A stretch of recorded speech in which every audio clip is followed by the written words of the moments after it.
Hello everyone, welcome back to my channel. যে যেখান থেকে দেখছো, আশা করি তোমরা সকলে ভালো আছো। আর আমিও তোমাদের দয়ায় খুব খুব খুব ভালো আছি। চলে আসলাম আজকে নতুন আরেকটি রেসিপি নিয়ে। দেখতেই পাচ্ছ কি সয়াবিন বড়ির রেসিপিটা তোমাদের সঙ্গে খুব মজারভাবে রান্না করে শেয়ার করলাম।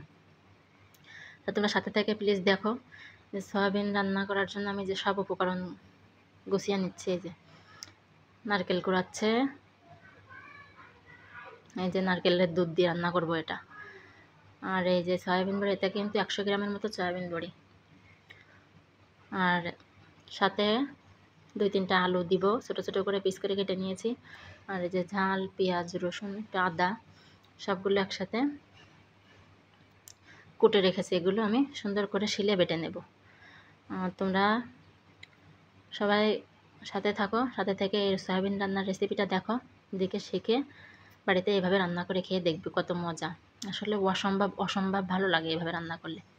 সয়াবিন বড়ি কিন্তু অনেকেই পছন্দ করে না, গন্ধ বেরোয় তার জন্য। তা আমি যে পদ্ধতিতে রান্না করি এই পদ্ধতিতে প্লিজ বাড়িতে একবার রান্না করে খেয়ে দেখবে, কোনো গন্ধ থাকবে না। আমি তার জন্য সয়াবিন বড়িটা, তোমরা তো সবাই জানো গরম পানি দিয়ে সিদ্ধ করে নিতে হয়, তাই আমি গরম পানি দিয়ে দিয়েছি চুলাতে। এর ভিতরে সয়াবিন বড়িটা সিদ্ধ করে নেব। অনেকে আগে খালি একটা কড়াইতে মানে শুধু খালি সয়াবিন বড়িটা ভেজে নেয়, আমি কিন্তু সেটা করব না। এমনি গরম পানিতে সিদ্ধ করে নিয়ে কীভাবে রান্না করি তোমরা প্লিজ সাথে থেকে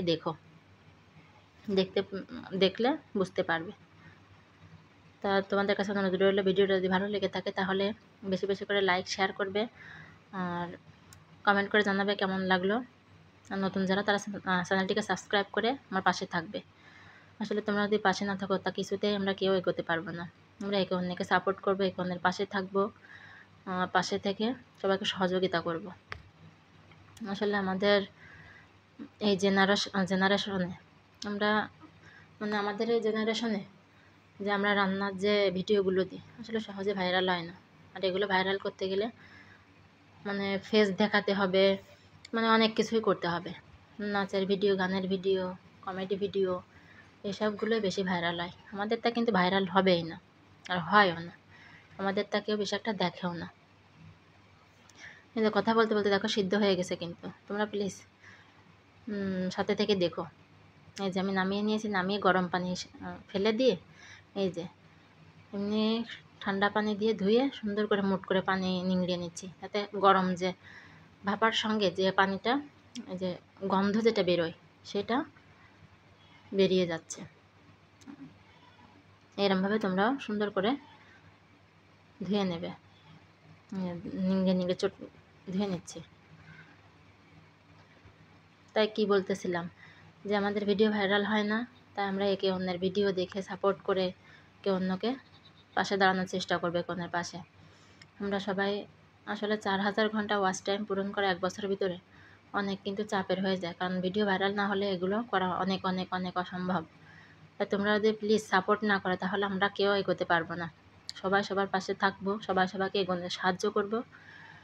তা ভিডিওটি টেনে টেনে না দেখে সম্পূর্ণ দেখবে। দেখো এবার চলো, অনেক কথা বললাম, তো এবার রান্নাটা দেখিয়ে দিই।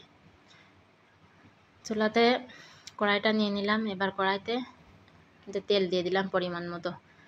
আর এসে মশলাগুলো জিরা, এলাচ ফল, ডালচিনি, 2-3টা নাকফুল ফল, লবঙ্গ, আর পেঁয়াজ, রসুন, আদা আর শুকনো মরিচ এইগুলো বেটে নিয়েছি, তোমাদের তো দেখিয়েছি। এবার তেলের ভিতরে এগুলো দিয়ে একটু হালকা কষিয়ে নেব। তোমরা প্লিজ কেউ এই রান্নাটা মিস করবে না, কারণ এই রান্নাটা একটা অসম্ভব স্বাদের মজার রান্না। কারণ নারকেলের দুধ দিয়ে সয়াবিন বড়ি রান্না কিন্তু ভীষণ ভীষণ ভীষণ ভালো লাগে। আর এই পদ্ধতিতে রান্না করে দেখো, খেয়ে তোমাদের একবার বলতেই হবে কমেন্ট করে যে অনেক সুন্দর। এই যে মশলার ভিতরে কিন্তু একটু হালকা হলুদ আর লবণ দিয়ে দিলাম পরিমাণ মতো। তোমরা হলুদটা তোমাদের কালারের ওপর নির্ভর করে দিতে পারো। আমার একটু কিন্তু কালার ভালো না হলে, দেখতে ভালো না হলে কিন্তু ভালো লাগে না, তাই একটু দিয়ে দিলাম। এবার সয়াবিন বড়িটা দিয়ে দেব। দেখো সুন্দর করে ধুয়ে চটকে নিয়েছি, তার জন্য কত সুন্দর দেখা যাচ্ছে। এবার এটা একটু সুন্দর করে মশলাটা এর সঙ্গে ভালো করে মিশিয়ে নেব।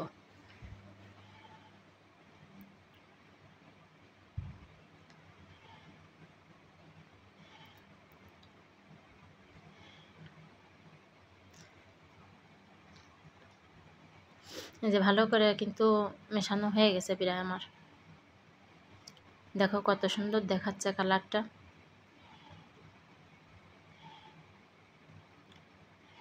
এই সয়াবিন বড়িটা অনেকেই খায় না, গন্ধ বেরোয় তার জন্য, কিন্তু আমি এই পদ্ধতিতে রান্না করলে কিন্তু কখনো কোনো গন্ধ বেরোবে না।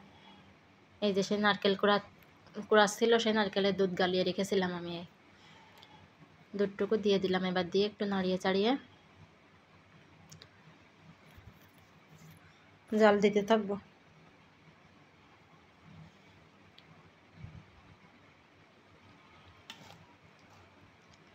দেখো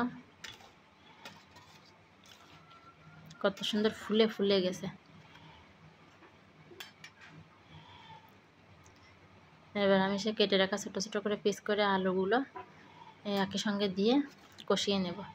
আসলে নারকেলের দুধ দিয়ে সয়াবিন বড়িটা রান্না করলে যে এত মজা লাগে, কারণ হালকা মিষ্টি মিষ্টি লাগে, অনেক অনেক অনেক সুন্দর লাগে। তা না খেলে বিশ্বাস করতে পারবে না।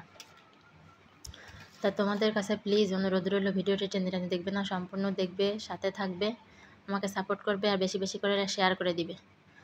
লাইক করতে কিন্তু ভুলো না, কারণ লাইক না করলে কিন্তু কোনো কাজ করতে ইচ্ছে করে না, কোনো কাজে মোটিভেট হয় না। আর লাইক করলে খুব ভালো লাগে। এই দেখো কত সুন্দর তেল বেরিয়ে গেছে। কষাতে কষাতে একদম ভাজি কষানো হয়ে যাবে, তেল ছেড়ে দে, কারণ নারকেলের দুধ দিলে তেল এমনিতেই বেরোয়, আর সয়াবিন বড়িতে তো একটু তেল না দিলে কিন্তু ভালো লাগে না। দেখো এভাবে কষাতে থাকবো আমরা, একদম ভাজি কষানো দেবো, কারণ ওতে কোনো গন্ধ থাকবে না তাহলে। তাই বলছি তোমরা বেশি বেশি করে লাইক করবে, কমেন্ট করবে, শেয়ার করবে, আর সাবস্ক্রাইব করে আমার পাশে থাকবে। আমিও তোমাদের পাশে আছি, পাশে থাকবো বন্ধু হয়ে। তোমরা সবসময় থাকবে, আমিও সবসময় আছি। আমরা একে অন্যকে সাপোর্ট করব। আসলে আমরা এই যে রান্নার ভিডিওগুলো দিয়ে কিভাবে ভিডিও ভাইরাল করব, এই নিয়ে অনেক চিন্তা হয়, কিন্তু একমাত্র উপায় আমাদের লাইভ করার। কিন্তু লাইভ করা কিন্তু ইসলামের মতে ভালো নয়। ইসলামিক শরিয়তে লাইভ করা মেয়েদের জন্য হারাম, একদম হারাম করে দিয়েছে। কিন্তু তারপরে আমরা কিভাবে লাইভ না করলে তো আমাদের ওয়াচ টাইম কখনোই 1 বছরের মধ্যে পূরণ করতে পারবো না। আমরা লাইভ করে ওয়াচ টাইমটা পূরণ করতে পারি। দিনে 2 থেকে 3 ঘন্টা, 4 ঘন্টা লাইভ করলে, সকালে আর রাত্রে 3-4 ঘন্টা লাইভ করলে কিন্তু অনেক ওয়াচ টাইম পাওয়া যায়। আর সেইভাবে ওয়াচ টাইম পাওয়া যায়, আর এই ভিডিও ছাড়লে ভিডিওর ভিতরে যে ওয়াচ টাইম আছে সেটা দিয়ে 1 বছরের ফলে আমরা করতে পারি। এই যে আমার কিন্তু কষানো হয়ে গেছে, কথা বলতে বলতে কিন্তু আমার অনেকখানি ভালো সুন্দরভাবে কষানো হয়ে গেছে, ভাজি কষানো হয়ে গেছে। দেখো কত সুন্দর ভাজি ভাজি কষানো হয়ে গেছে। তোমরাও কিন্তু বাড়িতে এভাবে অল্প কষাবে না, অল্প কষালে কিন্তু ভালো লাগে না। আমি পানি দিয়ে দিলাম, এই ভাজি কষানো না হলে গন্ধ বেরোবে। আর অল্প পানি দেবো, কারণ নারকেলের দুধ অনেক সময় দিয়ে জ্বালিয়েছি, আলুটা সিদ্ধ হয়ে গেছে, বেশি পানি আর দেবো না। একদম এটা জাল দিয়ে একদম তেল উঠিয়ে যাবে যখন, তখন নামিয়ে নেব। ভিতরে লবণটা একবার চেখে দেখব। আর জিরার গুঁড়া, হালকা একটু জিরার গুঁড়া দিয়ে দেবো, তোমাদের বাড়িতে যদি থাকে তাহলে একটু জিরার গুঁড়া দিয়ে দেবে। আমি 2টা ডিম ভেজে রেখেছিলাম, তাই পরে দিয়ে দিলাম, দেশি মুরগির ডিম ভেজে এর উপরে দিয়ে দিলাম। এবার এটা জাল দিতে থাকবো। তোমরা প্লিজ ভিডিওর সাথে থাকো। এই যে আমার কিন্তু ঝোলটা কমে এসেছে একদম, অল্প তেল যখন ছেড়ে দেবে তখন এটা নামিয়ে নেবে। দেখো প্রায় তেল ছেড়ে দিচ্ছে। এর অল্প একটু নিয়ে ভাত খেলে 1 প্লেট ভাত নিমিশেই খাওয়া যায়, এত মজা লাগে। আসলে তোমরা না খেলে কি বলবো, বললাম না, বিশ্বাস করতে পারবে না। এভাবে একবার রান্না করে দেখবে বাড়িতে, নারকেলের দুধ দিয়ে, কোনো গন্ধও বেরোবে না, আর একবার খেলে বারবার খেতে ইচ্ছে করবে। এই যে আমার কিন্তু প্রায় হয়ে গেছে, আমি এটা নামিয়ে নেবো। যে তেলও ছেড়ে দিয়েছে, নামিয়ে নিলাম এবার। এই দেখো রান্নাটা কিন্তু দারুণ হয়েছে। যতটুকু পারছি ততটুকু দেখাচ্ছি ভালোভাবে, কিন্তু দেখা যাচ্ছে না, তারপরেও তোমরা প্লিজ কষ্ট করে দেখে নিও। অনেক সুন্দর দেখাচ্ছে। ভিডিওটি তোমাদের কাছে ভালো লেগে থাকলে বেশি বেশি করে লাইক কমেন্ট শেয়ার করবে, সাবস্ক্রাইব করে পাশে থাকবে। দেখো তেল উঠেছে কিন্তু অনেকখানি, তেলটা তোমাদের দেখায়, ওই দেখো দেখো। তা সবাই ভালো থাকো, সুস্থ থাকো, দেখা হবে পরবর্তী কোনো ভিডিওতে।